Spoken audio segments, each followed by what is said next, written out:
Halo, selamat sore ibu-ibu dan bapak-bapak. Oke, jadi hari ini kita bahas tentang darah tinggi ya. Kemarin habis dapat kasus, ibu-ibu datang dan keluhan sakit kepala. Setelah ditensi, ternyata tensinya 160/90. Ya, ternyata ibunya ini ada riwayat darah tinggi, tapi obatnya ini nggak diminum. Ya, diminumnya ini pas ada keluhan aja. Ternyata keluhannya nggak membaik, barulah ibunya ini datang berobat. Ya, nah pada kasus ibu tersebut, ya kemungkinan besar sakit kepalanya ini adalah disebabkan karena darah tingginya. Ya, kenapa? Karena sakit kepala itu adalah salah satu gejala dari darah tinggi. Nah, sebenarnya boleh nggak sih dok kita minum obat darah tinggi kalau misalnya lagi ada keluhan aja? Oke, jadi pada pasien dengan riwayat darah tinggi dan sudah diberikan obat darah tinggi, itu tidak boleh di stop-stop, tidak boleh minum obat kalau misalnya lagi ada keluhan aja. Ya, jadi minum obatnya itu harus rutin setiap hari. Ya gitu. Nah terus sebenarnya berapa lama sih dok kita minum obat darah tinggi itu? Oke, jadi obat darah tinggi itu dikonsumsi dalam jangka waktu yang lama ya, dan bisa seumur hidup. Terutama kalau misalnya pada pasien-pasien yang memang sudah ada riwayat penyakit lain seperti apa?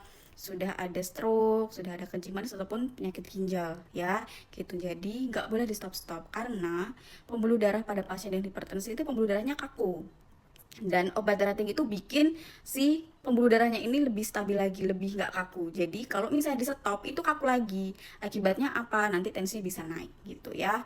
Oke, terus pertanyaan selanjutnya. Oke, kalau misalnya nih dok, ya saya kan minum obat darah tinggi seumur hidup.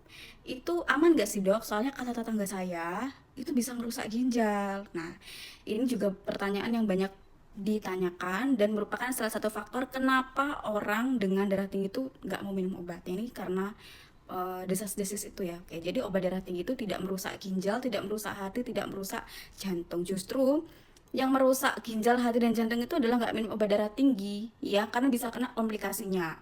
Ya, jadi kalau misalnya nih sudah didiagnosis dengan darah tinggi, kemudian sudah dianjurkan untuk minum obat darah tinggi, ya, itu justru melindungi organ-organ kita. Gitu ya. Jadi jangan kebalik lagi. Kalau misalnya ibunya nggak minum, itu yang bikin ngerusak ginjalnya. Ya, kalau misalnya minum, nah itu justru untuk melindungi organ-organ kita. Gitu. Nah, terus pertanyaan selanjutnya, dok, saya ini ada darah tinggi. Setiap hari saya minum obat, tapi kok nggak normal-normal dok? Kenapa ya? Gitu. Itu juga sering ya. Oke, jadi pada darah tinggi ya itu tidak bisa kalau cuma minum obat aja, tapi juga harus dibarengi dengan perubahan pola hidup. Artinya apa? Kurangin makan yang asin-asin ya. Yang asin-asin contohnya apa? Nggak cuma ikan asin ya, tapi keripik-keripik asin, makan makanan yang gurih, kemudian yang cepat saji juga mengandung tinggi garam, jadi harus dikurangin. Terus selain itu apa dok? Jadi juga bisa mengkonsumsi sayuran dan juga buah, terutama yang mengandung tinggi kalium, contohnya pisang, alpukat gitu. Terus harus olahraga ya, aktivitas fisik, jadi nggak boleh malas-malas lagi gitu. Oke, terus selain itu juga hindari merokok. Nah, itu merupakan beberapa pertanyaan yang paling sering ditanyakan di tempat praktek. Jadi kalau misalnya nih ibu-ibu ataupun bapak-bapak yang masih ada pertanyaan tentang darah tinggi ataupun masih ada yang belum paham, boleh langsung tulis di kolom komentar. Ataupun kalau misalnya malu, boleh langsung chat pribadi aja atau datang langsung ke klinik Sri Mukti Margi Rahayu ya, gitu. Oke, cukup sekian yang bisa saya sampaikan. Salam sehat semuanya.